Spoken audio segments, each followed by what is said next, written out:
अलीगौहर Bloch साहब, जब जलसे की इजाज़त दे ही दी थी दिल बड़ा करके, तो थोड़ा और दिल बड़ा करना चाहिए था। आप लोगों ने भी कल को जलसे जुलूस करने होंगे। ये इस तरह स्कूल की छुट्टी की तरह का टाइम तो नहीं होता कि जी इधर बेल बज गई और ख़त्म सब कुछ।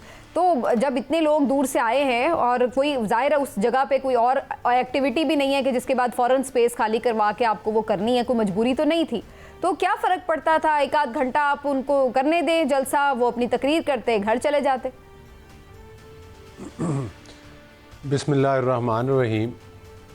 देखें इसमीना साहिबा, अभी जिस तरह से आप माशाल्लाह दोनों ने बड़ी तफसील के साथ रोशनी डाली है मामलात के ऊपर, मैं ये अर्ज़ करूँगा एक सियासी कारकुन की हैसियत से कि दिल तो हमने बहुत बड़े किए।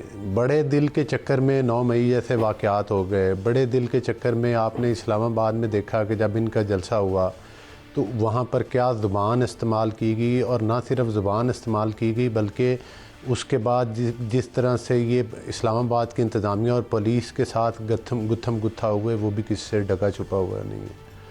फिर जब बड़ा दिल किया था, एक दफ़ा आपको याद होगा कि इस्लामाबाद में सुप्रीम कोर्ट के अंदर इन लोगों ने अंडरटेकिंग दी थी, लेकिन वहाँ पर भी इन्होंने इस्लामाबाद के ग्रीन बेल्ट्स के अंदर आग लगा दी थी, रेड जोन के अंदर घुसे थे, लेकिन उस वक्त भी कहीं ना कहीं से सहूलतकारी हो रही थी। चाहिए तो ये था कि जिस अदालत में इन्होंने अंडरटेकिंग दी थी वहाँ से इनके ख़िलाफ़ एक्शन होना चाहिए था। तो वो तो इनकी खैर तारीख है। वो तो अगर आप देखें जिस तरह से वाक़यात लॉकडाउन्स की बात करते हैं, मतलब है सियासत में पुरतशद्दद सियासत का जो रुझान है वो इसके अलंबरदार है, इसमें कोई दूसरी राय नहीं है। पीटीवी पर हमले देख लें, 9 मई के अनगिनत वाक़यात जो पूरे पाकिस्तान में हुए और टारगेटेड वाक़यात जिसमें कि तनसीबात को, ये सब तो है, लेकिन इसके बावजूद ही आप लोगों ने जलसे की इजाज़त दी थी ना। अब आज तो जलसे में कोई हमने ऐसा वाक़या नहीं देखा। आज भी की। अगर वो पुरअमन जलसा हो रहा था तो अगर 10 मिनट और भी दे देते तो क्या फ़र्क पड़ता? सिक्योरिटी मेजर्स अगर आज ना लिए जाते तो कोई गारंटी नहीं थी कि आज भी, बल्कि अगर इनका ट्रैक रिकॉर्ड ठीक होता और इनके अज़ाइम ठीक होते तो मीनार पाकिस्तान पर भी जलसा की इजाज़त देने में कोई हर्ज नहीं था। लेकिन ये है कि जब भी इन्होंने पुरअमन एहतजाज या पुरअमन जलसे की बात की है, हमेशा इस बात की आड़ में इन्होंने तबाही ही मचाई है, इंतशार ही फैलाया है, अनारकी ही फैलाई है। फिर आज के जलसे में दो, अभी आप ख़ुद जिक्र कर रहे थे कि जिस तरह से वो क्लाशनकोफ पकड़ के मतलब है कि शीशे ट्रकों के तोड़ते रहे, और जिस तरह से एक आदमी की मौसूफ की मैं गुफ्तगू सुन रहा था। वहाँ पे वैसे रखा क्यों था ट्रक? आप लोगों ने खुला क्यों नहीं छोड़ा जगह को? जब आपको पता है कि इजाजत दी हुई है तो फिर कंटेनर रखने की जरूरत क्या थी अली अमीन के रास्ते में? बिल्कुल, ये बड़ा अहम सवाल है आपका। देखें, ज़रूरत उस वक्त पड़ती है जब आपको ये पता ना हो कि ये जो जत्थे इकट्ठे हो रहे हैं इसके बाद इन्होंने किस जगह के ऊपर हमलावर होना है। एक तरफ शहर की तनसीबात को बचाना होता है, ये भी हुकूमत की जिम्मेदारी है। दूसरी तरफ शहरियों के जानो माल का तहफ़्फ़ुज़ करना होता है, ये भी हुकूमत की जिम्मेदारी है। वैसे ये जाती है, एक सूबे के वज़ीर आला हैं, आप उन्हें जत्था तो ना कहें कम अज़ कम। अच्छा, वज़ीर आला हैं एक सूबे के, अली गौहर बलोच साहब, आपको पता था कि वो किधर आ रहे हैं। अच्छा, अली गौहर बलोच साहब, अली गौहर बलोच साहब, आप क्योंकि माशाल्लाह खुद एक मंजे हुए सियासतदान हैं, अवामी सियासत करते हैं, अपने तजर्बे की रोशनी में अपने दिल पे हाथ रख के आज एक जवाब दे दें कि अपने पूरे सियासी कैरियर में आपने किसी जमात का, किसी हुकूमत का, किसी अपोजिशन का कोई जलसा जो वक्त पे शुरू होते और वक्त पे ख़त्म करते हुए देखा हो? एक कोई मिसाल दे दें पूरे पाकिस्तान में। जी बिल्कुल, जब हमारे इलेक्शन में जलसे होते थे तो इलेक्शन कमीशन की तरफ से उस वक्त पाबंदियां लगाई जाती थी और तमाम पार्टी दी तकरीबन कभी को शादो नादर वाक़यात होते थे कि वो जलसे का टाइम ऊपर हो। बिल्कुल उस टाइम मुझे आज तक याद है, कैंपेन में लास्ट नाइट थी, एक टाइम था, उस टाइम से पहले पहले हमें जलसा ख़त्म करना पड़ा था। लास्ट नाइट सर वो तो कैंपेन होती है ना, वो कैंपेन में तो आपने 12 बजे तक ख़त्म करना होता है, आपको पता है कि नहीं तो वो हो जाएगा। मैं सबसे बड़ी बात तो ये है कि अमन व अमान और पाकिस्तान के क़वायद व ज़वाबित जो होते हैं, जो हुकूमतें बनाती हैं, उन पर अमल करने के लिए समीना पाशा साहिबा तो खुद कह रही हैं कि मेरी शादी की तकरीबात अधूरी रह गई। और वो मतलब मेरी है कि शादी कुछ की रस्में भी तकरीबात और होंगी जलसे में कोई फर्क नहीं है।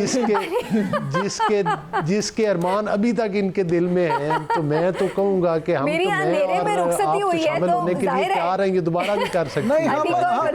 अल्हम्दुलिल्लाह, मैं तो सिर्फ इस बात पे कह रही हूँ कि मेरी अंधेरे में रुखसती हुई टॉर्च लाइट्स पे, तो जाहिर है मुझे तो वो एक याद रहती है चीज़। लेकिन जहाँ इतने लोग इकट्ठे हुए हों, कोई खुदा न खास्ता हादसा भी हो सकता है। अगर इतना घुप अंधेरा कर दिया गया है तो ये एकदम भगदड़ मच सकती है, अल्लाह ना करे। ये तो बड़ा डेंजरस काम था। मैं एक बात ज़रूर ऐड करूंगा कि अगर जब इन्होंने खुद अंडरटेकिंग दी है कि इस टाइम तक करना है, मुझे ये बताएं, इनकी जो टॉप लीडरशिप थी जो अवेलेबल थी, उनमें से तो कोई बंदा पहुंचा ही नहीं है उधर, और इन्होंने बहाने किए कि जनाब हम उधर थे। यकीन करें कि मैं इस्लामाबाद की तरफ आ रहा था, मुझे इनका को 50-60 सरकारी गाड़ियों का जो काफ़िला है वो रास्ते में चक्री से कुछ आगे करके मुझे मिला है। तो इनसे पूछें कि ये भाई साहब जलसे में आना भी चाह रहे थे या कि इनकी कोई टांगे काँप रही थी और ड्रामाबाजी एक ट्रक के शीशे तोड़ के करनी थी। तो अच्छा था ना आप लोग एक्सपोज होने देते उन्हें ना, उनके यानी आप लाइट्स बंद करते ना, कैमरा माइक उठाते, उन्हें जबरदस्ती शामिल करवाते कि चलो जाओ जाके और करो तकरीर। कि ये इनको तो टाइम का पता था, ये इनको चाहिए था ना 3 घंटे पहले निकलते और जलसे के ऊपर पहुंच जाते। देखिए अली गौहर बलोच साहब, आप लोगों ने भी कल को अपोजिशन में जाना है ना, इस तरह की आप लोग काम करें कि जो कल को आप लोग भी इन चीजों को फेस करें। आपके जलसे हों या किसी के भी जलसे हों, आप लोगों को जमहूरी रिवायात की पासदारी करनी चाहिए। खुले दिल से मुखालिफीन को भी मौका दें। आपने भी कर रहे हैं, आप भी करें जलसे, ये इसमें क्या ऐसी बात है कि आप स्कूल बना लें। मैं एक गुजारिश ज़रूर करूँगा कि जब इन्होंने खुद अंडरटेकिंग दी हुई थी कि हम इतने बजे ख़त्म करेंगे, तो इनकी ज़िम्मेदारी नहीं बनती कि ये कम अज़ कम चलें। ये तो आप कह सकते हैं कि कोई काफ़िले लेट हो गए निकलते हुए, जो खुद इनकी टॉप लीडरशिप थी वो गायब थी। एक मौसूफ स्टेज पर खड़े होकर मैंने उनको देखा कि उन्होंने कोई अपनी कारकर्दगी नहीं बताई कि हमने क्या किया है। वो स्टेज पे खड़े होकर थ्रू आउट ख्वाजा आसिफ साहब को गालियाँ दे रहे थे। आप भी समझ गए होंगे, मैं जिनके तरफ मैं तो उनका नाम भी नहीं लेना चाहता। अच्छा अली गौहर, ये कौन सा तर्ज सियासत है? अच्छा अली गौहर, लतीफ़ खोसा साहब गवर्नर भी रहे हैं, बड़े सीनियर वकील भी हैं, अदलिया की सियासत में भी बड़ा करते हैं। आज जो उन्होंने गुफ्तगू की ख़ास तौर पे चीफ जस्टिस के हवाले से, उसको आप किस नज़र से देखते हैं? देखिए ज़ाहिर है कि मैं तो समझता हूँ कि उन्होंने जो गुफ्तगू की है वो इंतहाई गैर मुनासिब थी और इस तरह से गुफ्तगू उन्हें नहीं करनी चाहिए। चूँकि देखें वो क्या समझते हैं कि मतलब है कि पार्लिमान को ताले लगा दिए जाएं। पार्लिमान का काम कानून साजी नहीं है, पार्लिमान का काम जो है वो तरमीम करना नहीं है। तो पार्लिमान एक इदारा है, जब वो कानून साजी का काम नहीं करते तो फिर भी हम तनकीद करते हैं कि ये फ़लाँ पार्लिमान थी जनाब, इन्होंने तो अपना लोगों के जो टैक्स पेयर का पैसा था वो इस्तेमाल करते हैं, लेकिन ये उधर और बातें करके आ जाते हैं। अगर पार्लिमान के ज़रिए कानून साजी की जाए तो उस पर भी उनको एतराज़ है। अगर उनके सहूलतकारी के फ़ैसले आते रहें तो फिर ये खुश है। अगर इंसाफ पर मबनी, मेरिट पर मबनी फ़ैसले आएँ तो फिर उनको शदीद इख्तलाफ है। लेकिन मैं समझता हूँ कि मैं उन वकला का भी जिक्र करना चाहूँगा जिन्होंने कि बहुत बड़ी वकला की एक बरादरी है, जिन्होंने कि इन तरमीम के हक़ में भी बात की है, इस कानून साजी के हक़ में भी बात की है। उनसे ये इख्तलाफ करते हैं। ये तो एक सियासी पार्टी के वकील है ना, अब इनकी वकला की नुमाइंदगी नहीं कर रहे, अब ये एक सियासी पार्टी की नुमाइंदगी कर रहे हैं। जिनकी सहूलतकारी हो तो ये राज़ी हैं, अगर सहूलतकारी ना हो तो फिर इनको अच्छा जी, बड़ा जोश आता है। और मखसूस नशिस्तों के हवाले से स्पीकर ने जो ख़त लिखा है PTI, उसके खिलाफ भी सुप्रीम कोर्ट से PTI ने रजू कर ली है। अगर अदालत ने इलेक्शन कमीशन को इस खत की बुनियाद पर मखसूस नशिस्तें अलाट करने से रोक दिया तो फिर हुकूमत का अगला कदम क्या हो सकता है? देखें, अदालत में पहली बात तो ये है कि अभी आपके प्रोग्राम की वसातत से आप ही बता रहे हैं कि चीफ जस्टिस साहब मोहतरम काजी फ़ायद ईसा साहब ने एक ख़त लिखा है जिसमें उन्होंने मुख्तलिफ़ कानूनी निकात उठाए हैं और रजिस्ट्रार साहिबा से पूछा है कि ये सब कुछ किस तरह से हुआ।